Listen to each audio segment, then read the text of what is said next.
नमस्कार, ANB news देख रहे हैं आप। मैं हूं आपके साथ पल्लवी राजपूत और हमारे खास कार्यक्रम हरियाणा चौपाल में आप सभी का स्वागत है। और चलिए अब शुरुआत कर लेते हैं खबरों की। हरियाणा के मुख्यमंत्री मनोहर लाल आज गृह मंत्री अमित शाह से मिलने के बाद पत्रकारों से रूबरू हुए। सीएम मनोहर लाल ने बताया कि गृह मंत्री अमित शाह से सिंघू बॉर्डर खाली कराने के मुद्दे पर चर्चा हुई। वहीं इस दौरान मुख्यमंत्री ने कई अन्य मुद्दों पर भी अपनी प्रतिक्रिया दी है। रास्ता खोलने का एक बड़ा विषय हमारे यहाँ है, सुप्रीम कोर्ट तक गया हुआ है। उसमें हमको अपनी तैयारी, अपनी पोजीशन सारी बतानी थी। और इसी में इलाहाबाद के चुनाव की वो चर्चा भी हुई है। जगह जगह जो किसान आंदोलन कर रहे हैं उस पर भी सारी बातचीत मैंने उनको बताई है। जैसे केवल रूलिंग पार्टी के लोगों का विरोध करना जिस प्रकार से चल रहा है, वो भी सारा विषय उनके सामने रखा है। फिर भी शांतिपूर्वक आंदोलन वो लोग चलाएं, ऐसी हमारी अपील हमने भी की है।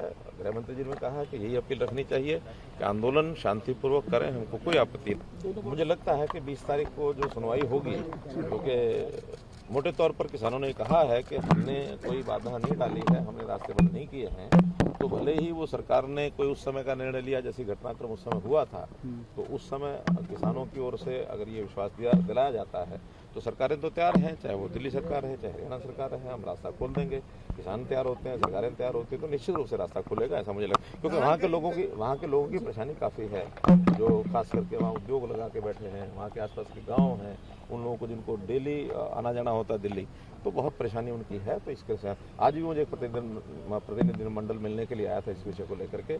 हमने उनको सबको आश्वासन दिया कि बहुत जल्दी रास्ता खुलेगा। कोई पराली नहीं जलाई जा रही है, बल्कि अब तो पराली बेचने के लिए होड़ लगी है। हमने 1000 रुपया एकड़ का इंसेंटिव दिया है और साथ में कंपनियां अब आ गई हैं जो पराली को खरीद रही हैं।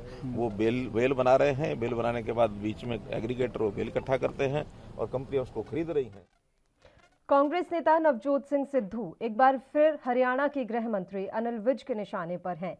सिद्धू द्वारा रखे मौन व्रत पर विज ने कहा कि अगर सिद्धू परमानेंट मौन व्रत रख लें तो कांग्रेस और देश दोनों को शांति मिलेगी। विज ने कहा कि पंजाब में कांग्रेस की नैया अब डूबने वाली है। वहीं गृह मंत्री अनिल विज ने लखीमपुर खीरी घटना पर किसानों को धैर्य से काम लेने की सलाह दी है। इसके अलावा अरविंद केजरीवाल द्वारा हरियाणा सरकार को दिल्ली सरकार की तरह किसानों को पराली निष्क्रिय घोल मुहैया करवाने की सलाह दी है, जिस पर अनिल विज ने कहा कि हरियाणा का किसान बहुत ही समझदार है। किसान पराली जलाने से मिट्टी और पर्यावरण को होने वाले नुकसान को समझता है। हरियाणा सरकार भी पराली ना जलाने को लेकर लगातार किसानों को जागरूक कर रही है।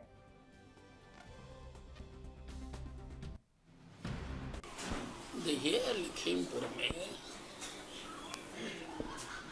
प्रशासन कब किसके क्या कार्रवाई करनी है कर रहा है और वो प्रक्रिया जारी है। बाकी नवजोत सिंह सिद्धू जी ने मौन व्रत रखा है और अगर ये परमानेंटली मौन व्रत रख लें तो इससे कांग्रेस को भी बहुत शांति मिलेगी, देश को भी बहुत शांति मिलेगी। सर 2022 में कांग्रेस को डुबो देंगे। देखिए, ये तो कांग्रेस की इन फाइटिंग है। और कांग्रेस जब कोई जहाज डूबने लगता है तो वो लड़खड़ाने लगता है। उस प्रकार से जब बार बार लड़खड़ा रहे हैं, ये इसी इशारा कर रहा है कि कांग्रेस की नैया डूबने वाली है। सर रोको अभियान चलाया जाएगा। देखिए, मैंने आपको बताया कि उत्तर प्रदेश में सरकार बिल्कुल निष्पक्ष कार्रवाई कर रही है। जहां जहां जिसकी गिरफ्तारी की आवश्यकता होगी, बिना किसी भेदभाव के उसको अंजाम में लाया जाएगा। और किसान नेताओं को भी थोड़ा सा धैर्य से काम लेना चाहिए ताकि पराली जो है ना जलानी पड़े किसानों को। देखिए, हरियाणा का किसान बहुत समझता है और इस बात को भली भांति जानता है कि पराली जलाने से पर्यावरण को भी नुकसान होता है और भूमि की उर्वरकता को भी नुकसान होता है। इसलिए वो हमेशा इस मामले में चौकस रहता है और सरकार की भी पूरी तरह से इस बारे में किसानों को अवगत कराया जाता है और उसके ऊपर रोक लगाने के जो यथासंभव प्रयास। बुलेटिन में खबरों का सिलसिला लगातार यूं ही जारी रहेगा। यहां रुकते हैं एक छोटे से ब्रेक के लिए, आप बने रहिए हमारे साथ।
ब्रेक के बाद एक बार फिर से आप सभी का स्वागत है। बढ़ते हैं कुछ और खबरों की ओर। उपचुनाव को लेकर नामांकन की तारीख खत्म हो चुकी है।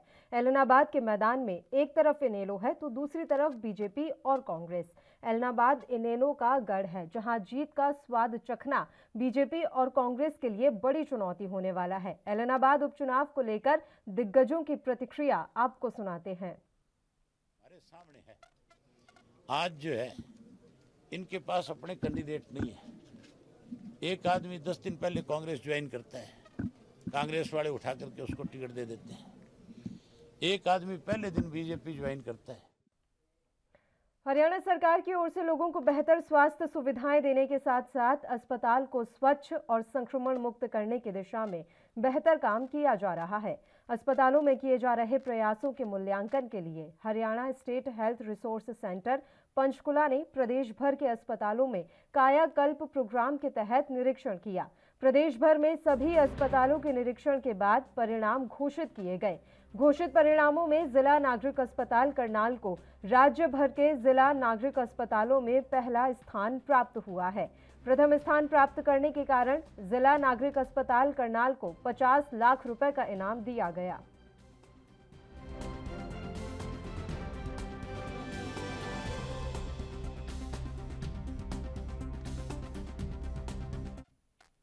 उधर पलवल में प्रधानमंत्री सुरक्षित मातृत्व अभियान के तहत आज पलवल जिला के नागरिक अस्पताल में गर्भवती महिलाओं की जांच की गई और दवाइयां वितरित की गई।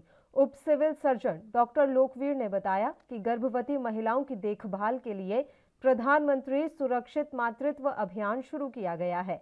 जिले के सभी स्वास्थ्य केंद्रों और नागरिक अस्पतालों में महिलाओं की निःशुल्क स्वास्थ्य जांच की गई और उन्हें डाइट किट भी प्रदान की गई।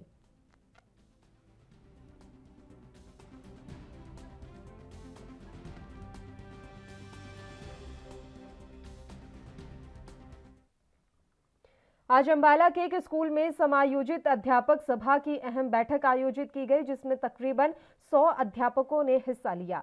अध्यापक सभा ने हरियाणा सरकार की ओर से एडेड स्कूलों से सरकारी स्कूलों में समायोजित किए गए अध्यापकों की मांगों पर ध्यान देने के बारे में चर्चा की, जिसमें सेवानिवृत्त हो चुके कर्मियों अध्यापकों को जीपीएफ लाभ नहीं मिल रहा है। वरिष्ठता के आधार पर तरक्की का लाभ देने की मांग की गई है।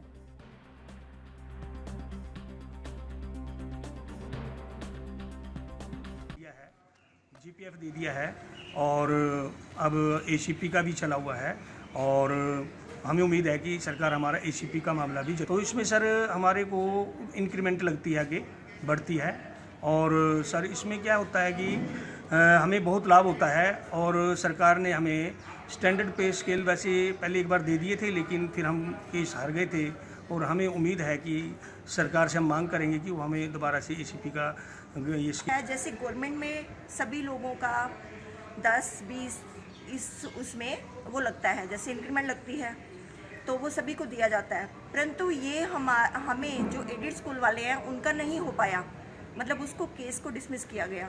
तो अब उसी मुद्दे पर आगे कि क्या हमने कार्रवाई करनी है, क्या क्या ਨੀਤੀਆਂ ਬਣਾਣੀ ਹੈ ਰਣਨੀਤੀਆਂ। ਸਾਲ ਬਾਅਦ 8 ਸਾਲ ਪੂਰੇ ਹੁੰਦੇ ਇੱਕ ਇੰਕਰੀਮੈਂਟ ਮਿਲਦੀ ਹੈ ਤੇ ਪ੍ਰਾਈਵੇਟ ਸਕੂਲਾਂ ਜਿਹੜੇ ਏਡਿਡ ਸਕੂਲ ਸਨ ਉਹਨਾਂ ਨੂੰ ਵੀ ਮਿਲਦੀ ਸੀ, ਪਰ ਹੁਣ ਜਿਹੜੇ ਏਡਿਡ ਤੋਂ ਗਵਰਨਮੈਂਟ 'ਚ ਚਲੇ ਗਏ ਉਹਨਾਂ ਵਾਸਤੇ ਸਰਕਾਰ ਨੇ ਇੱਕ ਆਦੇਸ਼ ਜਾਰੀ ਕੀਤਾ ਕਿ ਇਹਨਾਂ ਟੀਚਰਸ ਦਾ ਇੰਕਰੀਮੈਂਟ ਵਾਪਸ ਲੈ ਲਈ ਜਾਵੇ। ਸਰ ਕਿਸੇ ਨੂੰ 2 ਮਿਲ ਚੁੱਕੀਆਂ ਸਨ, ਕਿਸੇ ਨੂੰ 3 ਮਿਲ ਚੁੱਕੀਆਂ ਸਨ ਤੇ ਗਵਰਨਮੈਂਟ ਟੀਚਰਸ ਨੂੰ ਮਿਲਣਗੀਆਂ, ਪਰ ਜਿਹੜੇ ਏਡਿਡ ਤੋਂ ਗਵਰਨਮੈਂਟ 'ਚ ਚਲੇ ਗਏ ਉਹਨਾਂ ਦੀ ਰਿਕਵਰੀ ਹੋਏਗੀ। ਇੱਕ ਐਸਾ गवर्नमेंट ने ऑर्डर किया, कोर्ट केस गया होया। पानीपत की बाबरपुर अनाज मंडी में उस समय धान की खरीद बंद हो गई जब किसान मॉइस्चर नापने की मशीन ही अपने साथ ले गए और जाकर मशीन को डीसी के सामने हाजिर कर दिया। किसानों का आरोप है कि नमी चेक करने वाली मशीन शुरू 0 की जगह 4 पॉइंट से होती है, जिससे सूखी फसल का मॉइस्चर भी 17 की जगह 21 दिखाई देता है और उससे किसानों को नुकसान होता है।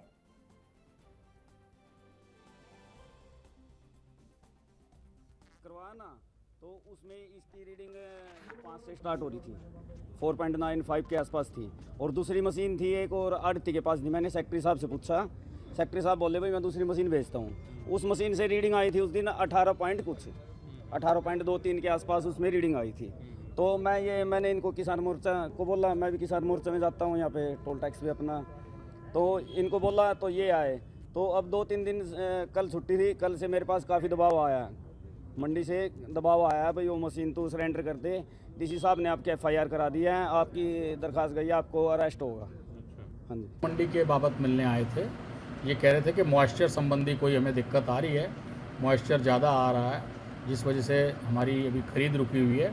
तो मैंने अभी SDM साहब को और DFSC साहब को कहा है कि समय मौके पर जाएं और मौके पर जाके इस समस्या का समाधान कराएं। तो बता रहे चेक करा लेंगे, उन्होंने कहा कि जी ये मशीन चेक करा दीजिए, तो चेक करा देते हैं। हाँ। फतेहाबाद में धान की कटाई शुरू होते ही पराली जलाने की घटनाएं सामने आने लगी हैं। फतेहाबाद जिले में फसली अवशेष जलाने पर कृषि विभाग ने सख्त रुख अपनाया है। विभाग ने किसान की पहचान कर उस पर 2,500 रुपए का जुर्माना लगाया। कृषि विभाग के DDA राजेश सेहाग ने बताया कि विभाग की ओर से लगातार किसानों को पराली न जलाने के लिए जागरूक किया जा रहा है और इसके लिए विभाग ने सुपर सीडर मशीनें भी सब्सिडी पर मुहैया कराई हैं ताकि किसान पराली ना जलाए।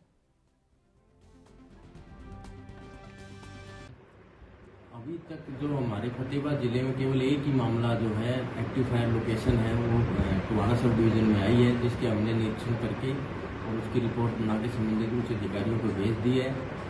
और अभी तक जो पराली प्रबंधन में हम किसानों को पूरा जागरूक कर रहे हैं, इस बारे में हम विलेज लेवल पे हम कैंप लगा रहे हैं। अपने यहाँ पे टोटल 129 जो रेड और येलो जोन के अंदर जो गांव है। एक और छोटे से ब्रेक के लिए बुलेटिन में रुक रहे हैं, आप देखते रहिए ANB न्यूज़।